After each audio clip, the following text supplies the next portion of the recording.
आप तो हिरम हैं, हिरम तो गणेश गणेश जी। लेकिन वो तो किंवदंतियों में है, पुराण में है और वेदांतर साहित्य में है। लेकिन आप तो इतिहास साक्षात वैदिज्ञ हैं और पुस्तकों के निर्माता हैं, उसको सोचने पूछने का पूरी क्षमता है। ये हिरम्ब और ये हिरम्ब ये कैसे एडजस्ट कर दिया? ये मेरे ख्याल से उसी हिरम का प्रभाव है, सिंदूर वर्णी का, कि मैं कुछ लिखने पढ़ने लगा। अरे तो क्या फिर, लेकिन फिर तो वो दिक्कतें हो जाए क्योंकि उनके कान बड़े होते हैं, उनके सूंड बहुत थी, दांत टूटा हुआ था। कान बड़े का अभिप्राय सिर्फ ये है कि आपकी श्रवण शक्ति बहुत अच्छी होनी चाहिए। इस पे कोई जैसे शक नहीं। लोग कहते हैं वेल रेड, तो अपने यहाँ जो परंपरा से है वो कहते हैं बहुत शुद्ध, खूब सुना है। तो कान बड़े होंगे तभी आप खूब सुनेंगे। लेकिन फिर उसके साथ सबसे बड़ी समस्या है, ये सारी चीजें तय होती है मेधा से, और मेधा मस्तिष्क है जिसको शिव ने अलग कर दिया। आप तो ठीक ठाक लग रहे हैं। हमें कोई शिव नहीं मिले संभवतः। अच्छा, नहीं ये भी तो हो सकता है कि आपने आपके पिताजी ने बहुत सदाशयता का प्रदर्शन किया। मेरे पिताजी से अधिक जी। सारा श्रेय मैं उनके पिताजी को दूंगा। अरे हाँ, वो भले ही बैरिस्टर एट लॉ करने गए, अच्छा, लेकिन वहाँ कुछ ऐसा हुआ कि इंग्लैंड से उन्हें भागना पड़ा, बस बार एट लॉ कर पाए। और सर मनु भाई मेहता ने उनको बीकानेर में अपॉइंट कर लिया, वो हाई कोर्ट जज हुए। फिर वो ग्वालियर में हाई कोर्ट जज रहे, मध्य भारत के हाई कोर्ट जज रहे, मध्य प्रदेश के रहे। और परिवार जज जी के प्रभाव में आके हिंदी में लिखने लगे। हिस्ट्री उनका मूल विषय था, जो पीएचडी करने गए थे, जो नहीं कर पाए, वहाँ से पर्सनल नॉन ग्राटा हो गए तो भागना पड़ा। तो उन्हीं ने ये नाम रखा और उन्हीं का प्रभाव है जो लेखनी हमारे परिवार में चली। तो पुराण को और इतिहास को एक साथ समृद्ध, उसका संरक्षण देखें हम उसको, या अलग अलग तरीके से चरित्र को देखते हैं? अब वो देखिए, अगर आप बात करेंगे तो मैं फिर ले जाऊंगा आपको भारतीय पुनर्जागरण की ओर। और भारतीय पुनर्जागरण में दोनों प्रभाव दिखते हैं जी। हम सीधे पहुंच जाते हैं ट्रांसलेशंस पे। ट्रांसलेशंस किसके? अंग्रेजी साहित्य के और संस्कृत साहित्य के। और यहाँ की धरती पर बैठा एक व्यक्ति, सितारे हिंद का आप नाम लेंगे, राजा लक्ष्मण सिंह का नाम लेंगे, लेकिन यहाँ पर भी एक व्यक्ति बैठा था और उनका नाम था लाला सीताराम भूप। उन्होंने खूब ट्रांसलेशंस किए हैं और डिप्टी कलेक्टर रहे। और महावीर प्रसाद जी की जो पहली 2 पुस्तकें हैं वो उन्हीं ने प्रकाशित करवाई। दोनों की भूमिका। किस सन की बात? अरे बड़ी पुरानी बातें मैं कर रहा हूँ आपको। अच्छा। 19वीं शताब्दी के अंत की और 20वीं शताब्दी की शुरुआत, क्या ये दौर है। तो अहरम जी इलाहाबाद यूनिवर्सिटी में इतिहास के प्रोफेसर रह चुके हैं, रिटायर हैं, 3-4 साल हो गए। और फिलहाल हम लोग से एक बातचीत करें। मैं शरीर में भले ही हाथी हूँ, हिरम हूँ, लेकिन नाम इनका है। लेकिन समस्या है कि फिर वही खड़ी हो जाती है कि ये इनका जो नाम है वो बड़ा पौराणिक है और वेदों से, पुराण इतिहास, हाँ, वेद से इतर है। वेद से, वेद और वेदांत से इतर है। जबकि जो इनका जो कर्म है वो उस पौराणिक के वो गुण जो इनके। मैं सवीर जी क्षमा याचना कर रहा हूँ बीच में टोकने के लिए। एक बहुत बढ़िया विद्वान हुए हैं एफी पार्जिटर, और उन्होंने पुराणों पे काम किया है। उनका अपना ये मत है, जो पिछली हिम्स थी जो पुरोहित से संबंधित, वो तो वेदों में है, और गैर पुरोहित वाली जो हिम्स हैं, ऋचाएं हैं, वो पुराणों में है। वो मत है। तो इसीलिए पुराण और उसको अलग नहीं करता हूँ। इतिहास, पुराण, ये अपने यहाँ सब कुछ एक है। लेकिन एक चीज तो आप मानेंगे कि एक ब्राह्मण और पुरोहित और कर्मकांडी में दोनों अलग अलग फर्क होता है। वो अपनी जगह है, लेकिन कहीं ना कहीं फिर वही, जहाँ जैसे आप कहते हैं कि क्वांटम फिजिक्स और फिलॉसफी का सीमा है जहाँ के टकराते हैं, उसी तरह देखिए हमारे यहाँ ज्ञान की परिभाषा वही है जिसमें विज्ञान भी समाहित है। इसीलिए वो ज्ञान में तो फिर सब आएगा। तो हिरम जी का ये चरित्र के देखते हुए हमारा सवाल फिर शुरू हो जाता है कि ये इनका नाम भले ही है, लेकिन इतिहास के साथ बात कर रहे हैं। और जो जिस झंझट में आज जुटे हुए हैं वो औरंगजेब को लेकर कि उसमें मिथ और सत्य दोनों अजीब सा हम लोग गबल जिंदा हो गए। नहीं, देखिए इतिहास को 2 तरीके से समझना चाहिए, बहुत ईमानदारी से। इतिहास मूलतः मानव विकास का क्रमबद्ध अध्ययन है। तो इतिहास में हम लोग प्रोसेस को एनालाइज करते हैं, और ये बहुत बड़ा सत्य है कि इसे बाइनरी की तरह हम इतिहास को नहीं देखना चाहिए। कोई व्यक्तित्व आप उठा लीजिए, उसकी परिस्थितियों से उसे काट के नहीं देख सकते, नंबर एक। नंबर दो, बाइनरीज में नहीं कि ये अच्छा ये बुरा है। हर शासक में, जैसे हर सिक्के के दो पहलू होते हैं, हर शासक में अच्छाई भी होगी बुराई भी होगी, क्योंकि वो भी इंसान है हाड़ मास का, और परिस्थितियां हैं, परिवेश है। तो औरंगजेब की जब बात करते हैं तो मंदिर तोड़ने का भी फरमान दे रहा है, और पुराने मठों को, मंदिरों को बाकायदा मदद माश दे रहा है, पुष्टि कर रहा है, बढ़ा रहा है। तो ये एक अंतर है। हम इतिहास में अगर जाएं तो आप पाएंगे कि इन्होंने शायद उतना जो 51 मन ब्राह्मणों का जनेऊ मार के भोजन करना, ये बताइए कौन गिन रहा था, कौन वजन कर रहा था? ये मेरा सवाल ये होगा फिर, क्योंकि इतिहास को साक्ष्य चाहिए, इतिहास को प्रमाण चाहिए। तो वो तो कोई गिन नहीं रहा था, कोई वजन नहीं कर रहा था, कोई वजन कर सकता था, कहाँ हुआ वजन? तो नैरेटिव और इतिहास, इसमें एक अंतर है, मूल अंतर। और हम लोग इतिहास पकड़ के चलते हैं, नैरेटिव से थोड़ा बचते हैं। बिल्कुल।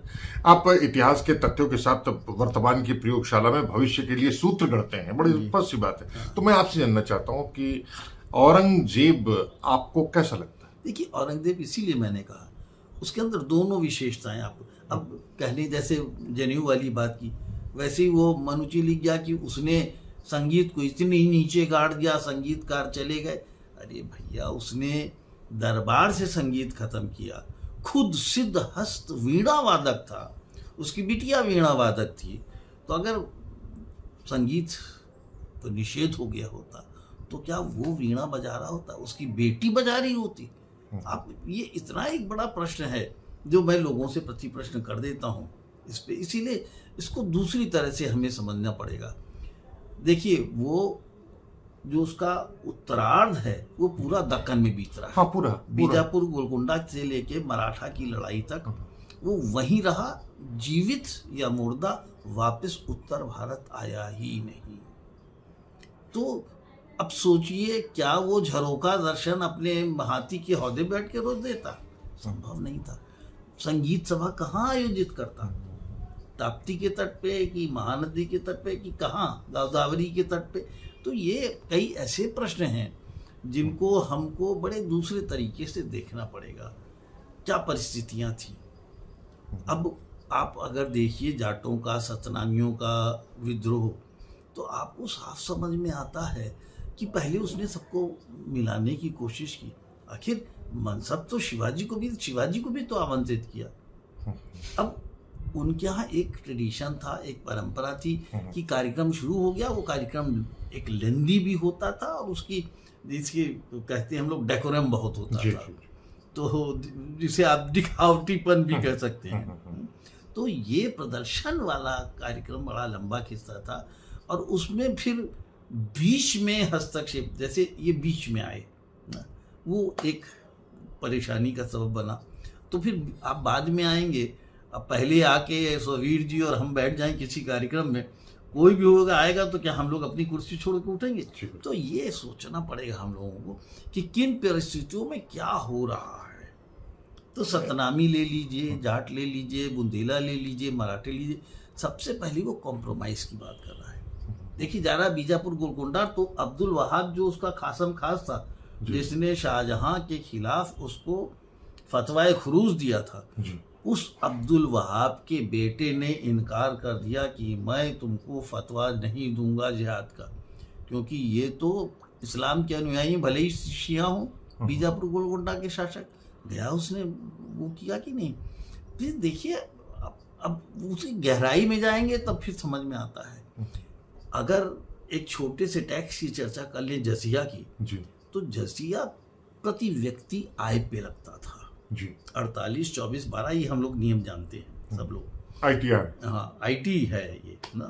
तो वो अगर आप देखें तो जब मारवाड़ का झगड़ा हो रहा है तो उसमें क्या हो रहा है, ये अजीत सिंह के जो कर्ता धर्ता हैं दुर्गादास जी और महारानी दोनों क्या कह रही हैं, जसवंत सिंह की पत्नी, कि आप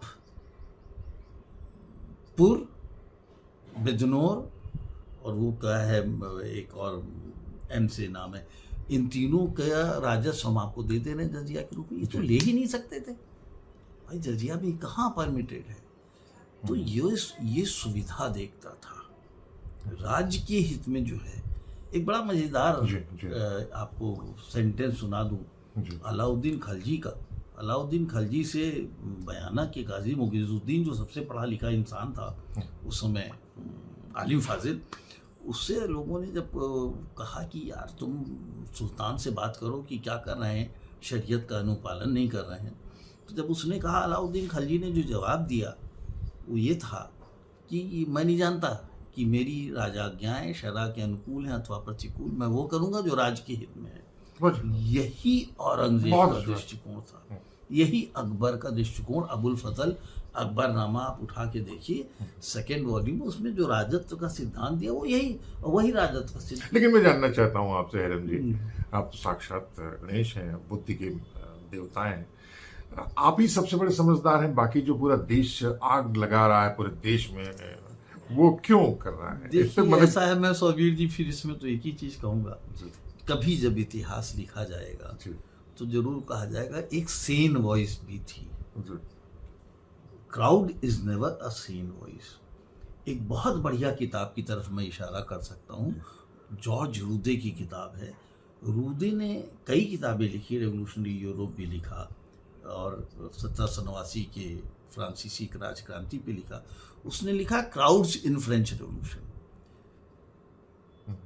हम लोग अलग अलग जब बात करते हैं दूसरे ढंग से करते हैं, क्राउड की मेंटालिटी दूसरी होती है। तो भीड़ की मेंटालिटी, उससे मुझे कोई लेना देना नहीं है। मैं जो ऐतिहासिक साक्ष्य हैं, दस्तावेज हैं, उन्हीं की बात कर सकते। ये बताइए कि वो व्यक्ति सोमेश्वर देव महादेव अरेल को, फिर आपके बालाजी मंदिर चित्रकूट, मैं भी आपको दिखाऊंगा चित्रकूट वाला फरमान और उसका हिंदी अनुवाद, दोनों अभी मैं आपको दिखाऊंगा, मेरे पास फोटो प्रति मौजूद है। उसके अलावा महाकाल उज्जैन, जंगमबाड़ी मठ बनारस, या आसाम के मंदिर, या वृंदावन के गोस्वामियों को पुष्टि कर रहा है, वही औरंगजेब है ना, दूसरा औरंगजेब तो कोई है नहीं। तो बाकी क्यों हो रहा है? इसके लिए मैं 2 किताबें रिकमेंड करूंगा। मैं अपने से नहीं कुछ बोलूंगा। पट्टाभी सीतारामैया जो कांग्रेस के अध्यक्ष रहे, पट्टाभी सीतारामैया की फेदर्स एंड स्टोन्स देख लें, जिसको पढ़ना है, जानना है उस कंट्रोवर्सी के बारे में, या बनारस की कंट्रोवर्सी की जिसकी बात हो रही है तो फेदर्स एंड स्टोन्स देख लें, या विशंबर नाथ पांडे जो उड़ीसा के गवर्नर भी रहे, उनकी पुस्तक देख लें जो हिंदी एकेडमी दिल्ली से छपी है, भारतीय संस्कृति, मुगलकालीन संस्कृति पे, औरंगजेब के फरमान पे। तो वो जब आप देखते हैं तो it is an eye opener कि वो तो मदद-ए-माश भी दे रहा है। तो कहीं ना कहीं शेड्स हर देखिए, वाइट और ब्लैक कोना होता है, ग्रे एरिया ज़्यादा है। तो हम लोग वही ग्रे एरिया वाले हैं, हम लोग वो एक्सट्रीम नहीं है। अहम जी, आप तो व्याख्याता हैं और मैं तो छात्र की भूमिका में, उम्र बराबर ही है उससे, लेकिन दायित्व अलग है। मैं जिज्ञासु हूँ और आपके पास ज्ञान का भंडार रखा है, उस पर हम झपटना चाहते हैं कुछ। मैं जानना चाहता हूँ कि औरंगजेब की जो क्रूरता दिखाई पड़ी, उसकी पिता की जो प्रेमिका को लेकर के जो व्यवहार था ताजमहल का, वो था कि या राजकोष से पूरा ताजमहल का खर्चा निकल गया, वो था, या उसके भाइयों पर उसको शुभ शक्ता उसको मार दिया गया था। ये परिस्थितियां उस दौरान की थी, और अगर थी तो वो मुसलमानों की तरफ से थी या हिंदू राजाओं की तरफ से? क्योंकि जो जयसिंह वाला मामला था आगरा का, वो जयसिंह जो जयपुर का राजा था, वो इनसे शाहजहां से नाराज बहुत था, तो उसके कहने की वजह से हुआ ये तो कंजेक्चर्स है। मैं सीधे सीधे आपसे एक ही बात पूछूंगा, उनके पिताजी ने क्या किया? उनके वालिद साहब जो थे शाहजहां, उन्होंने अपने भाइयों को मारा, और जो वाकई हकदार था ताज का, उसको मारने के लिए क्या क्या षड्यंत्र किया शाहजहां ने। जब उसने कहा जहांगीर ने कि तुम जाओ दक्कन, फिर से दक्कन हाथ से जा रहा है। जी। तो क्या कहा उसने? कहा मैं एक शर्त पे जाऊंगा कि मुझे एक वो चाहिए आपसे, और वो अपनी रक्षा के लिए, और वो है खुसरो, जो उसका सगा बड़ा भाई है, मतलब सौतेला बड़ा भाई है। खुसरो को लेके गया है और खुद बरहानपुर से चला गया शिकार के बहाने, सबको ले गया और उसे मरवा दिया। आप वो परिस्थितियां देखिए। और एक भाई को तो मरवा दे रहा है, वो शराब पीने का हो गया था, शराबबंदी उसकी कर दी। शाहजहां ने सब करवा दिया, जहांगीर ने। शाहजहां ने क्या किया? जो रस्टेड बंदूक थी जिसमें जंग लग चुकी थी, उसकी बैरल में शराब भर के भिजवाता था। अपने आप जंग लगी बैरल से, जब शराब पिएगा तो क्या होगा? तो 3 भाइयों को मार चुका था। उसके बावजूद भी जब खबर मिल रही है, उसका ससुर आसफ खान जो नूरजहां का भाई है, वो जब खबर दे रहा है तो कह रहा है जितने बचे हुए सबको मार डालो। खुसरो के बेटे को पहले बादशाह बनवाता है, फिर उससे लेकर मतलब जो कुछ महीनों के बच्चे हैं, भतीजे हैं उसके, उनको मरवाता है। 1-2 नहीं, सैकड़ों को। तो ये चाहे हिंदू हो चाहे मुसलमान हो, शासक की प्रवृत्ति वही होती है, उसकी मानसिकता वही होती।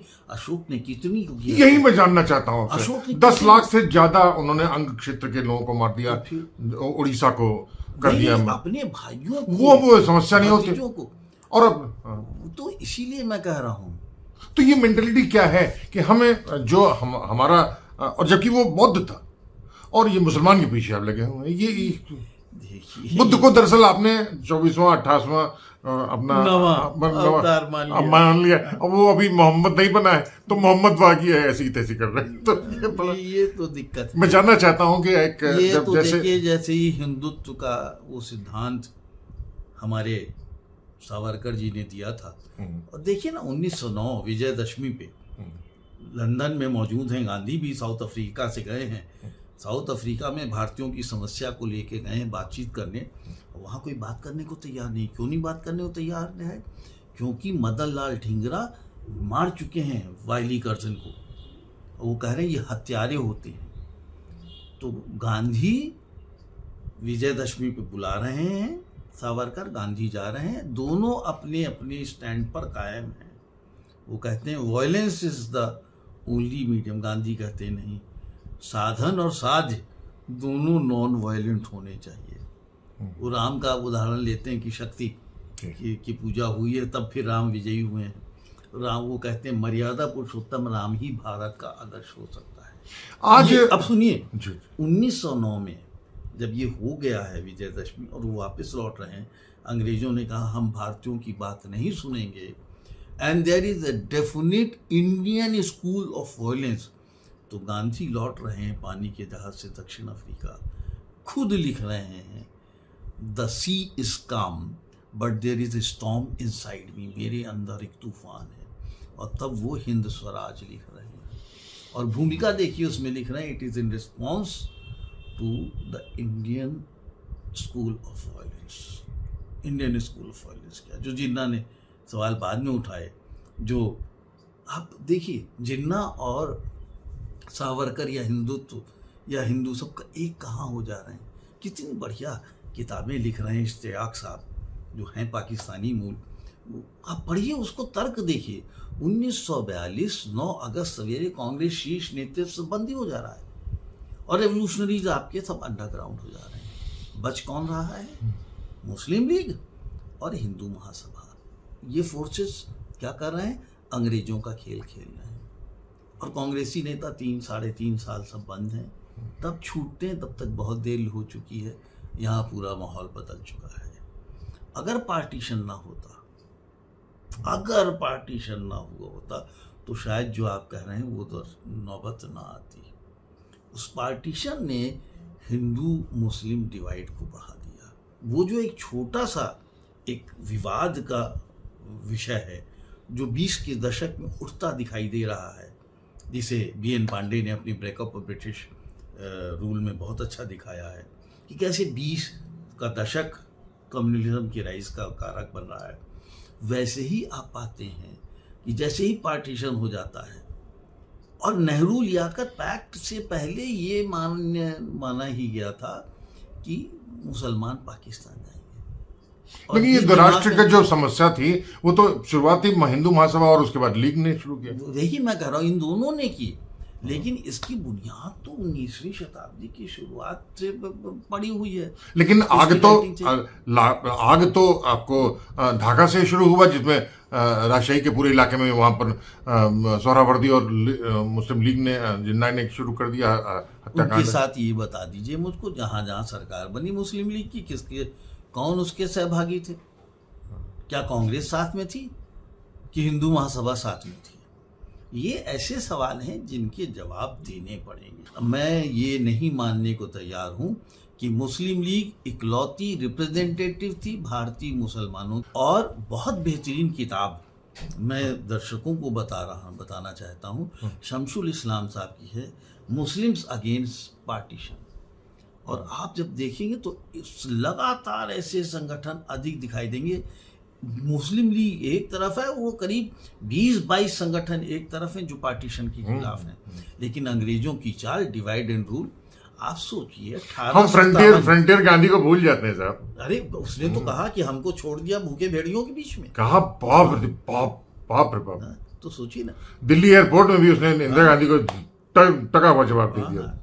तो फ्रंटियर गांधी थे, गांधी मूल्यों में पगे। वही सीमांत हो गया, वही फ्रंटियर हो गया, वही सरहदी हो गया, वही खान अब्दुल गफ्फार खान, कमाल, बाप रे बाप। खान वली खान भी उसी तरह, जी बिल्कुल, उनके पुत्र उसी तरह चलते रहे, उसी राजनीति पे। और उसके बाद ऐसी की तैसी जो यहाँ पर हुआ उनका वहाँ वो पाकिस्तान में हो रहा है। मैं बिल्कुल सहमत हूँ। लेकिन मैं आपसे जानना चाहता हूँ कि औरंगजेब का विरोध जबरदस्त अब घर घर में हो गया है। इसका मतलब औरंगजेब फिर आ चुके हैं। औरंगजेब को कैसे हम धुला करके साफ करें और कैसे घर को शुद्ध करें, ये बड़ा मुश्किल है। इतना गंगा में पानी भी नहीं है। मैं तो किसी को पापी नहीं मानता हूँ, मैं पाप की बात ही नहीं कर रहा हूँ। अरे जब गंगा के पानी की बात आएगी तो पाप ही तो मैं तो कह रहा हूँ ना कि यहाँ कुंभ में तो लोगों ने खुद बता दिया कौन कौन पापी हैं।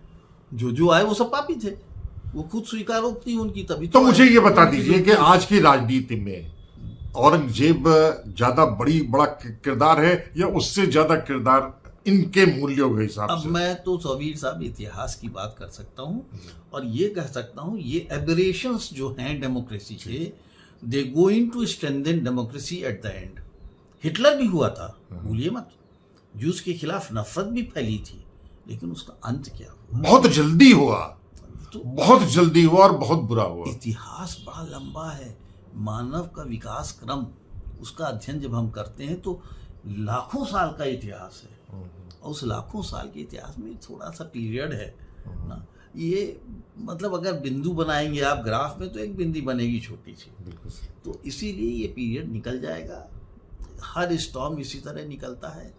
आप पढ़िए पूरा का पूरा, अगर गोलवरकर से लेके कुछ भी, तो आपको दिखाई देगा एक सीक्वेंस ऑफ इवेंट जहाँ आपको फांसीवादी विचारधारा का समर्थन दिखाई देगा।